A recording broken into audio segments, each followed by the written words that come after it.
வணக்கம். உங்கள் சந்தனக்கலை. ஏன்னா வீட்டு வேலை பார்த்துக்கிட்டு இருக்கேன்னு பார்க்குறீங்களா? இது வீட்டு வேலை இல்லை, என் மூளை வேலை. ஆமாங்க, இது வல்லாரைக்கீரை. வல்லாரைக்கீரையோட நான் எத்தனையோ வைத்தியர்கள் கோடிக்கணக்கான பேர் எல்லா பேரும் சொல்லிட்டாங்க வல்லாரைக்கீரையோட பயன். இந்த வல்லாரைக்கீரை இன்றைக்கி நான் வாங்கியிருக்க மாட்டேன். ஆனால் என் நண்பர் ஒருவரை பார்த்தேன். கிட்டத்தட்ட 25 வருஷம் ஆச்சு அவரை பார்த்து. என்னை பார்த்தோன்னா என்ன நான் எங்கே வந்தீங்கன்னு சொல்லி கட்டி பிடிச்சிட்டாப்புல எனக்கு அடையாளம் தெரியல.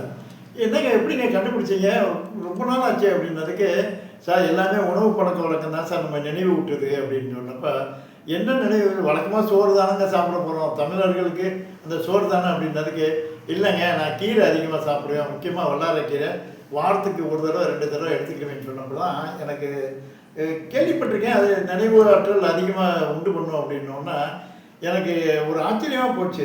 அவன் கீரைக்கு இவ்வளோ பவர் இருக்கா அப்படின்னு. சார் இது வல்லாரைக்கீரை 20 ரூபா தான் சார். இன்றைக்கி தங்கத்தின் விலை 92 ரூபா, அடுத்த வாரம் 1 லட்சம் வந்துடும் சொல்லியிருக்காங்க. ஆனால் அந்த தங்க நகைக்கடையில் போய் நம்ம என்ன சொல்கிறோம், எனக்கு 200 குறைச்சி கொடுங்க, 500 குறைச்சி கொடுங்கன்னா கொடுப்பானுங்களா? கொடுக்க மாட்டானுங்க, இத்தினோண்டு அளவு. ஆனால் அது உடலுக்கு அழகு தான் கூட்டுமே தவிர எக்காரணத்தை கொண்டும் நம்மளுக்கு சத்து கொடுக்காது. இந்த கீரை வைக்கிற இடத்துல மட்டும் தயவு செய்து விலையை குறைத்து கேட்காதீர்கள். 20 ரூபா 30 ரூபான்னு சொன்னாலும் வாங்கிட்டு வந்துருங்க. ஏதோ கண்ணுக்கு தெரியாத ஒரு விவசாயிக்கு போகுது மட்டுமல்லாமல் உங்களுக்கு மறைமுகமாக உங்கள் ஆரோக்கியத்தை ஒரு நல்ல முறையில் பேணி காப்பதற்கு ஒரு அரிய மருந்து. இது கீரை மட்டும் இல்லை, உங்களுக்கு மருந்து, எனக்கும் மருந்து. நன்றி, வணக்கம். சந்தனக்கலை.